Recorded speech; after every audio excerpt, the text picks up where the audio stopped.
यदि तुम इससे सह गए तो तुम्हारे हृदय में ऐसी स्थिति प्रकट हो जाएगी कि फिर ये स्पर्श भी नहीं कर पाएंगे। सहने से तुम्हारी भक्ति बढ़ेगी, तुम्हारा चिंतन बढ़ेगा, तुम्हारा स्मरण बढ़ेगा। सत्य वस्तु के लिए, सत्य तत्व के लिए तुम सुखी हो जाओगे। बिल्कुल खुली बात। आडंबर, नाटक, पाखंड इसकी जरूरत नहीं है। प्राकृतिक भोगों में सुख बुद्धि, देहाभिमान, विद्यारूप महत्व, कुल, धन, यौवन, अभिमान, यही तुम्हारे दुख का मूल है और ये कोई दूसरा नहीं हटा सकता। ये तुम्हें अपने विवेक, सत्संग से प्राप्त हुए विवेक के द्वारा, शास्त्र स्वाध्याय से प्राप्त हुए विवेक के द्वारा इसे तुम्हें त्यागना है। दुख तुम पकड़े हो तो छुड़ा कौन सकता है? छुड़ाना तो आपको ही पड़ेगा। अगर कोई वादा करता है कि मैं आपको दुख रहित कर दूंगा, मुझे आज तक समझ में नहीं आया। दुख रहित होने का जो उपाय है वो गुरुजन, महापुरुष, संत जन बताते हैं कि जब चारों ओर अंधेरा छा रहा हो, कोई अपना न दिखाई दे रहा हो, केवल दुख ही दुख, अशांति ही अशांति, उस समय आप देखिएगा कोई एक है जो आपको बहुत प्यार कर रहा है। वो हमारे प्रभु हैं। आप जिनकी तरफ पीठ किए हो और जहां दुख है उधर मुख किए हो, वापस घूमो, सन्मुख होइएगा। सन्मुख होए जीव मोई जबहि, जन्म कोटि अघनाशों तबहि। करोड़ों जन्मों के पाप नष्ट कर देते हैं भगवान। जहां प्रभु की तरफ हुए तो पता चला बहुत जन्मों से बिछुड़ा था, वो मेरे स्वामी मिल गए। भारी से भारी संकट की निवृत्ति के लिए एकमात्र उपाय भगवान श्री हरि का आश्रय, उनके नाम का जप। सत्य मान लीजिए, आडंबर से कुछ नहीं होना। चाहे जितने जंतुर बांध लो, चाहे जितना जो कुछ जादू टोना जो मन आवे सो कर लो। बारी मथे घृत होए बरु शिकताते बरु तेल, बिनु हरि भजन न भवतरी यह सिद्धांत अपेल। विनिश्चितम बदामि तेन अन्यथा वचांसि में हरि भजन तेन। अटल बात है, यदि भजन नहीं करोगे तो तुम्हें कोई सुखी नहीं कर सकता। तात्कालिक आपको ऐसा लग सकता है मेरा काम बन गया, नहीं है, वो तत्कालिक है। हमारा काम बनना तो तब होगा जब हमारा आवागमन मिट जाए, सदा सदा के लिए मुझे ऐसी वस्तु प्राप्त हो जाए कि जहां चाह ही खत्म हो गई, जहां दुख ही खत्म हो गया। वो हमारा स्वरूप है, वो हमारे आराध्य देव है। प्रार्थना मान लीजिए, भटकाव से बचिए। ये कलिकाल मलायतन मन कर देख विचार, श्री रघुनाथ नाम बिन नाहिन आन आधार। महापुरुषों ने स्पष्ट कहा ये मलायतन मल का आगार है। मल माने कामना, नाना प्रकार की वासना, भ्रष्ट आचरण, छल कपट, दंभ, पाखंड, बोलबाला, इसका एकमात्र श्री भगवान का नाम आधार है। जो चाहत है नित्य सुख अरु मन को विश्राम, हित ध्रुव हित सो भजत रो पल पल श्यामा श्याम श्यामा श्याम श्यामा श्याम।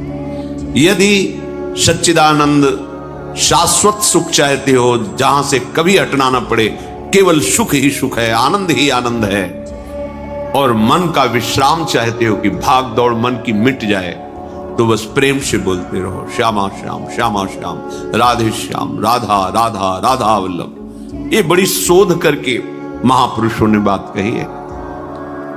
यदि आप भजन नहीं करते तो आप दिमाग में लिख लीजिए, चाहे अपनी नित्य डायरी में लिख लीजिए, जो आप दिनचर्या लिखते हैं। आपको कहीं भी कभी भी कोई भी सुखी नहीं कर सकता। गांठ बांध लीजिए, भटकने की जरूरत नहीं है।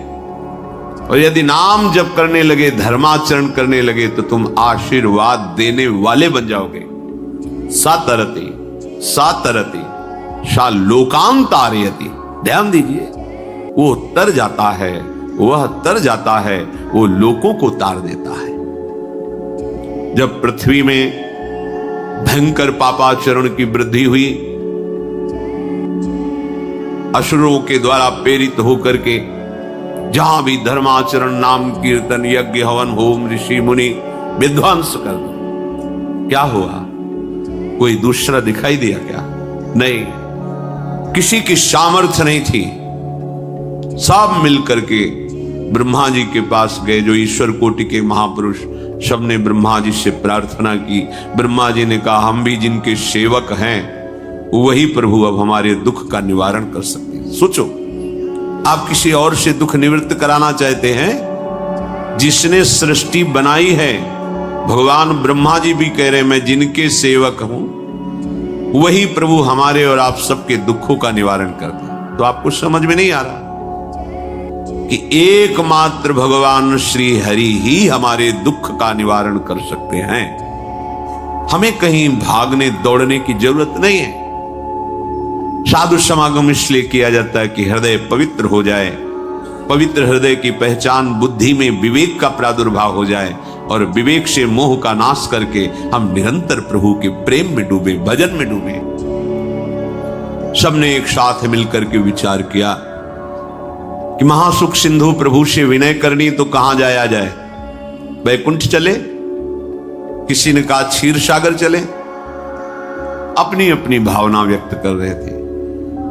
तेहि समाज गिरजा में रहू, अवसर पाई वचन एक कहू, हरि व्यापक सर्वत्र समाना, प्रेम ते प्रगट होई मैं जाना।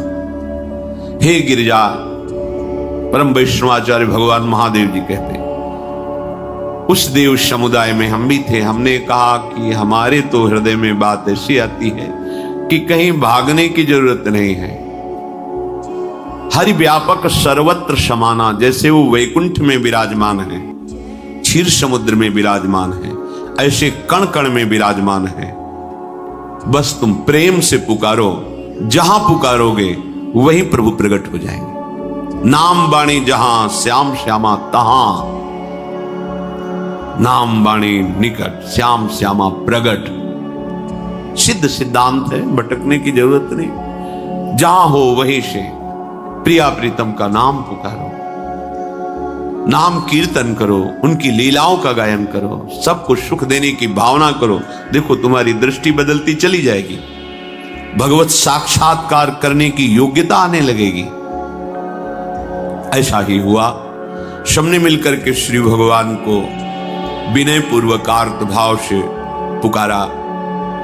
आकाशवाणी हुई, निर्भय हो जाओ, निश्चिंत हो जाओ, मैं स्वयं अपने अंशों के सहित अवतार लेकर इस भूमि का भार हरण करूंगा।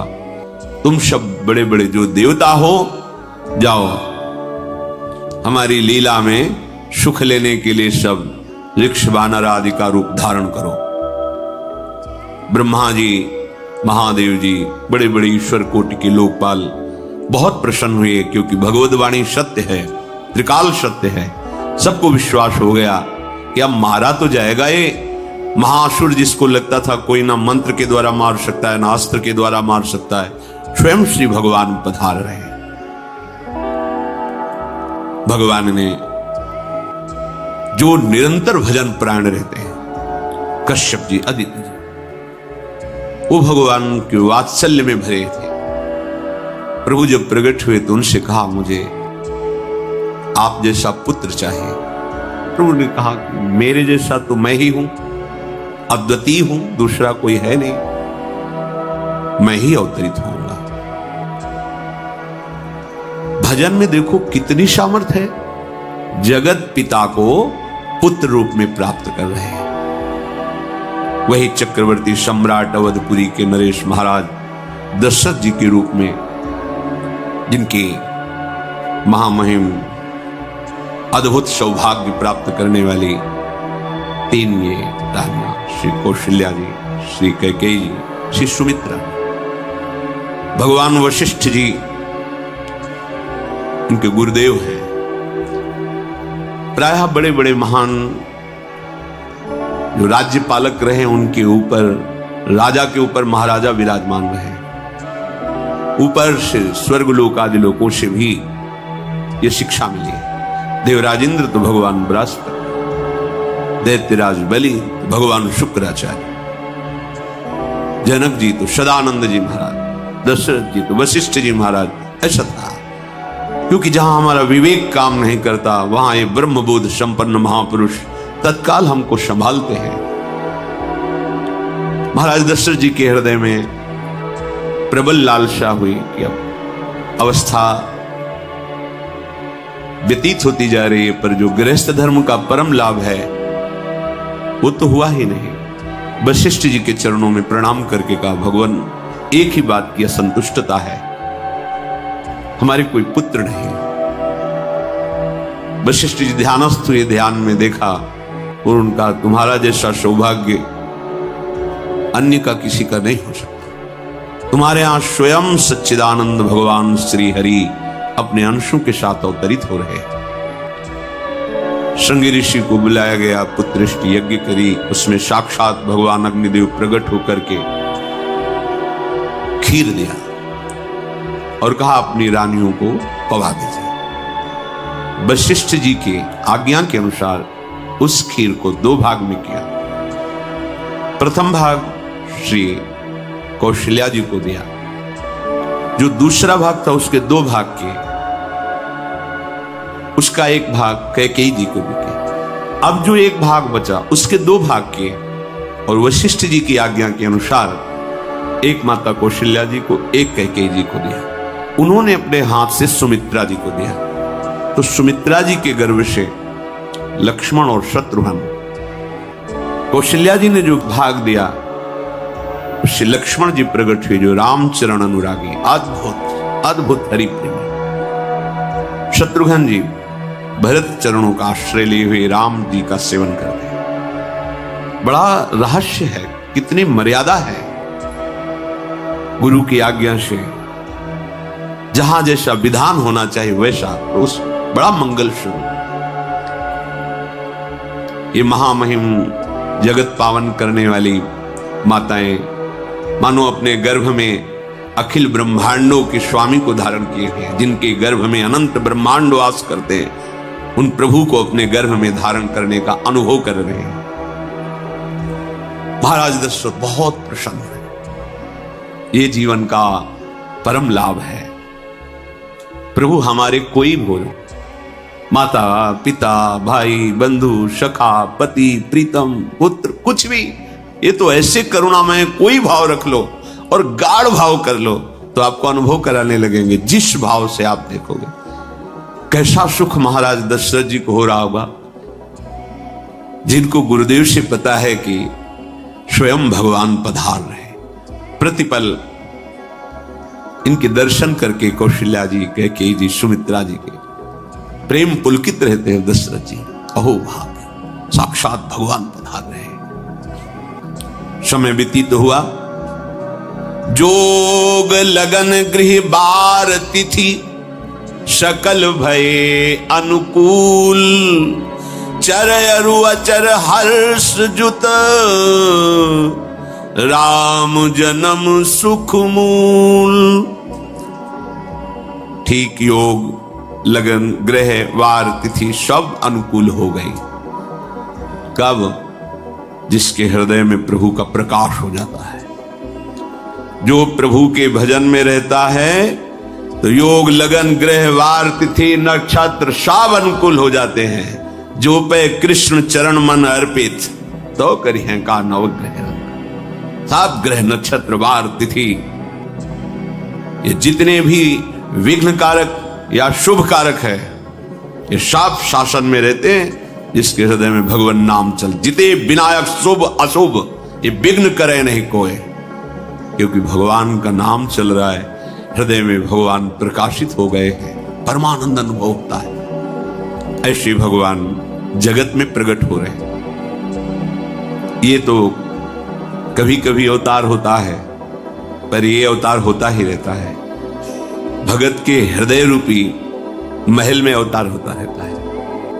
जो निरंतर भगवत चिंतन परायण अपने अहम को भगवान के चरणों में समर्पित किया तो भय प्रकट कृपाला ये हृदय में प्रकाशित हो जाते हैं। हृदय में ही दिव्य वृंदावन प्रिया प्रीतम दिव्य लीला। देवताओं की दुंदुभियां बज रही, पुष्पों की वर्षा हो रही, बड़े बड़े ऋषि मुनि नृत्य कर उठे, जैसे साधना को फल मिलता है हृदय आनंद में। आज समस्त साधनाओं के फल स्वयं मंगल मूर्ति प्रभु पधार रहे। सब महात्माओं का, संतों का हृदय अलौकिक आनंद से भरा हुआ है। पृथ्वी जितनी दिव्यता है सब प्रकाशित कर दी।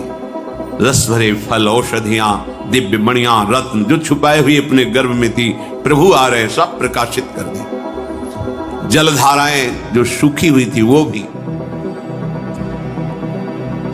जब ब्रह्मा जी ने देखा कि जो भगवान ने आकाशवाणी में कहा था वो सब सत्य हो रहा है, आकाश में ब्रह्मा जी समस्त देवतागण विराजमान होकर के अंजलियों में दिव्य पुष्प लेकर के वर्षा कर रहे हैं।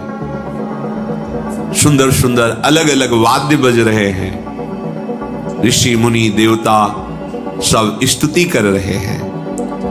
प्रणाम मुद्रा में सब खड़े हैं, क्योंकि समस्त लोकों का पालन करने वाले भगवान श्री हरि महाराज चक्रवर्ती सम्राट दशरथ जी के भवन में प्रकट हो रहे हैं। तो आकाश में सब ईश्वर कोटि के महापुरुष पुष्पांजलि अर्पित कर रहे हैं। उसी समय भगवान का प्रादुर्भाव होता है। भगवान कभी गर्भ से नहीं प्रकट होते, लीला होती है, ऐसा अनुभव होता है गर्भ है। और पहले भगवान भगवान के रूप में प्रकट होते हैं, फिर वो बालक बन जाते हैं। कभी ऐसा कहीं नहीं मिला, अनुभव होता है ऐसा।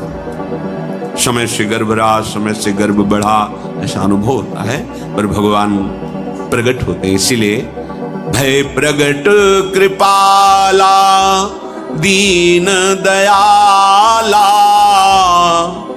कौशल्या हितकारी हर्षित महतारी मुनि मनहारी अद्भुत रूप विचारी लोचन अभिरामा तनु घन श्यामा निज आयुध भुज चारी भूषण बनमाला नयन विशाला शोभा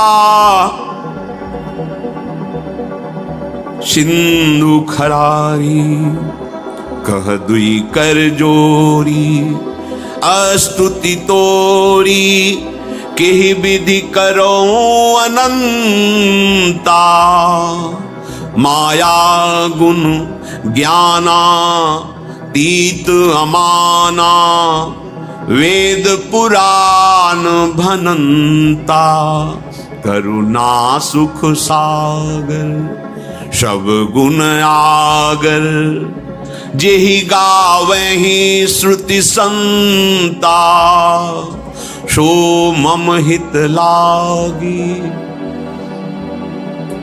जन अनुरागी भयउ प्रगट श्रीकंता ब्रह्मांड निकाया निर्मित माया रोम रोम प्रतिवेद कहे मम उर्षो बाशी यह उपहासी सुनत धीर मति थिर न रहे उपजा जब ज्ञाना प्रभु मुस्काना चरित बहुत विधि कीनी चहे कही कथा सुहाई मातु बुझाई जेहि प्रकार सुत प्रेम लहे दीनों पर दया करने वाले। बात समझिए, बहुत तपस्या है, बहुत गुण है, बहुत बड़े साधक हो, बहुत बात अभी नहीं बनी। दीनों पर दया कर। अगर हमारा भजन साधन बन रहा है, हमें भगवत चर्चा कथन श्रवण का सौभाग्य, धाम नाम रूप लीला, ये मेरे प्रभु की हेतु की कृपा है। आप एक बार भी राधा नहीं बोल सकते, कृष्ण नहीं बोल सकते, एक मिनट भी आप नहीं आ सकते, ये केवल मेरी लाडली की कृपा है। हृदय में किंचन मात्र गर्व नहीं, अभिमान नहीं। यंत्र कहे कि मैं दक्षिण की तरफ चलूंगा और यंत्री तुम्हें उत्तर की तरफ चलावे तो एक कदम चल नहीं सकता यंत्र। ठीक ऐसे ही तुम हो, पर यह ज्ञान न होने के कारण अहम वृत्ति को स्वीकार करके मनमानी आचरणों में उतर गए। अब तुम्हारा यंत्री माया हुई, यंत्रारूढ़ानि मम माया। और यदि भगवद आज्ञा का पालन करते हुए भजन परायण, तो आप भगवान के हाथ के यंत्र बन जाओगे, महासुख में निमग्न हो जाओगे। जो दीनों पर सदैव दुलार करते हैं, माता कौशल्या जी को परम सुख देने वाले प्रभु प्रकट हुए। मुनियों के मन का हरण करने वाले प्रभु को सामने देख करके कौशल्या जी आनंद मगन हो गई। प्रभु कहां? सामने। आनंद क्यों मगन? नेत्रों से अश्रुधारा चल रही कौशल्या जी की। सामने देखा श्याम सुंदर विराजमान है, लोचन अभिरामा तनु घन श्यामा। ऐसी अद्भुत श्यामता त्रिभुवन में नहीं, ब्रह्मा जी की बनाई हुई नहीं कोई ऐसी श्यामता जिससे उदाहरण दिया जाए कि प्रभु के श्रीअंग की श्यामता कैसी है। वो बस संकेत के लिए चंद्रशाखा न्याय के अनुसार भले कह दे, नहीं प्राकृतिक ऐसी रचना ही नहीं है जो हमारे प्रभु की इंद्रनील मणि श्याम मनोहर वो है ही नहीं। वो सामने देख रही कौशल्या जी। ये भजन का प्रभाव है। अरविंदाक्ष कमल नयन, देखते ही चित्त चुरा जाए, ऐसे नेत्र हैं प्रभु के। अजान बाहु लंबी भुजाएं। और जब प्रभु जहां प्रकट होते हैं, चाहे वो कंस कारागार हो या अवधपति का महल हो, पहले वैभव से प्रकट होते। ईश्वर समस्त आयुध समस्त वैभव, दिव्याभूषण बनमाला, चार भुजाएं, शोभा के समुद्र, आसुरी वृत्तियों का, भावों का, व्यक्तियों का नाश